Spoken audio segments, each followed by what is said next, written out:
दोष है, ये नहीं कि जहां मिले वहीं ग्रहण करना। भोजन भी ज्यादा करना दोष है। एक व्यक्ति भोजन करता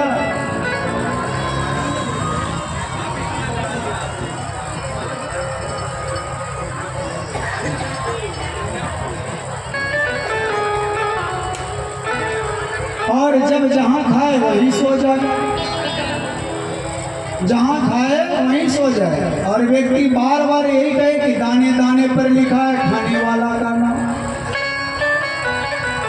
अब एक महात्मा मिल गया, कहा कि तुम दाने दाने पर कह रहे हो और 3 दिन में एक बोरी चावल खा जा रहे हो। इस पर कहो कि बोड़े बोड़े पर लिखा है खाने वाला का नाम। खूब खाता था।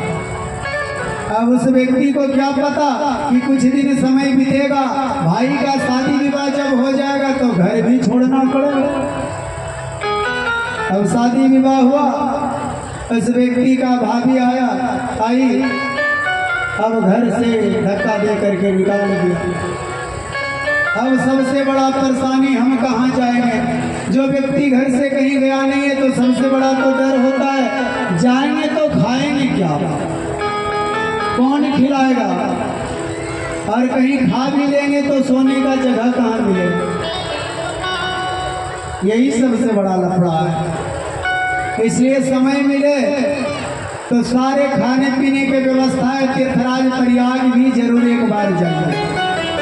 खाने पीने की कोई दिक्कत नहीं है, वहाँ अन्य क्षेत्र चलता है। जिस प्रकार ये पतनेर के भूमि में आज 8 दिन से अन्य क्षेत्र चल रहा है, एक टाइम नहीं दोनों टाइम भंडारा चल रहा है, दोनों टाइम।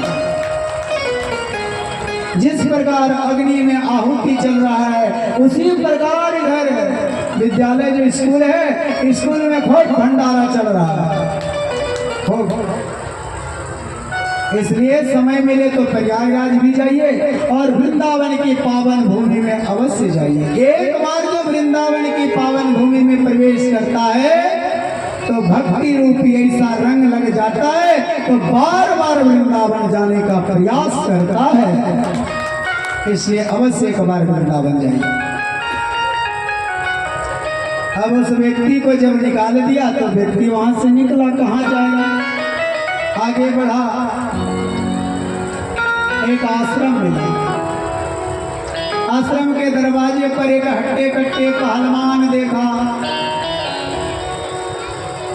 महात्मा जी उस महात्मा जी के चरणों में प्रणाम करके कहा, महाराज जी हमें गुरु बना लीजिए, आप गुरु बन जाइए, चेला बना लीजिए। कहा कि ठीक है, बन जाओ। कुछ देर ठहरा, दूसरा महात्मा भी उसी प्रकार हट्टे कट्टे पहलवान निकला।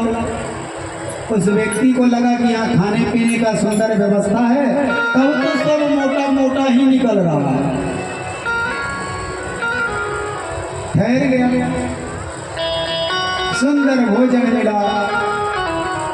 15 दिन बीतने के बाद जब एकादशी आया तो गुरुदेव ने कहा कि देखो एकादशी करना पड़ेगा। कहा कि ठीक है। वो क्या जानता था एकादशी क्या होगा। जब एकादशी के दिन हुआ, प्रातः काल में सो करके उठा, जाकर के चूल्हा तरफ गया तो देखा कि चूल्हा ठंडा पड़ा हुआ। गुरुजी ये क्या हो रहा है। कहा कि आज एकादशी है।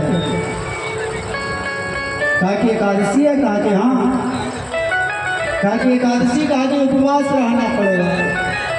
कहा कि गुरुजी आज उपवास रहे तो कल द्वादशी देख भी नहीं पाएंगे। कहा कि तुम जो है जाओ भगवान की भोग लगाना और आश्रम से बाहर जा करके भगवान की प्रसाद बना करके भोग लगाना और भोग लगा करके ग्रहण करना।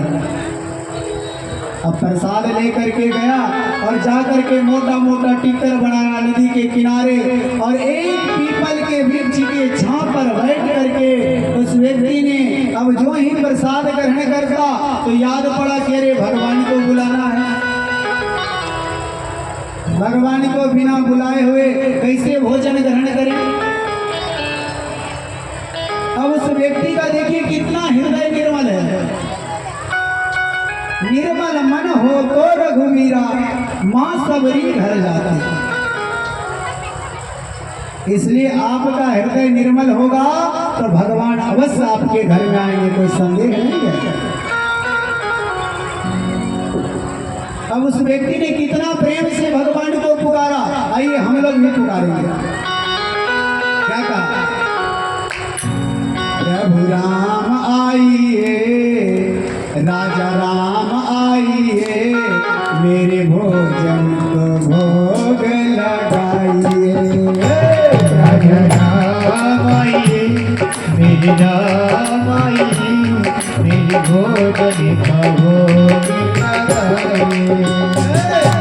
राम आइए, राजा राम आइए, मेरे भोजन का भोग लगाइए।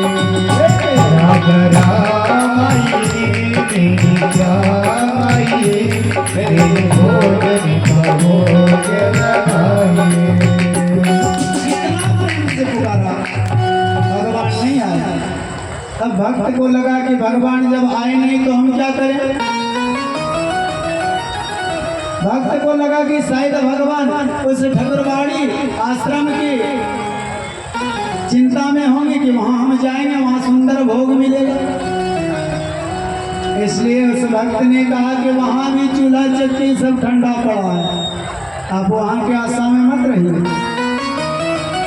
फिर भक्त ने कहा कि शायद भगवान को लगता होगा अर्घा आचमनी पात्र ये सब होगा तब हम जाएंगे।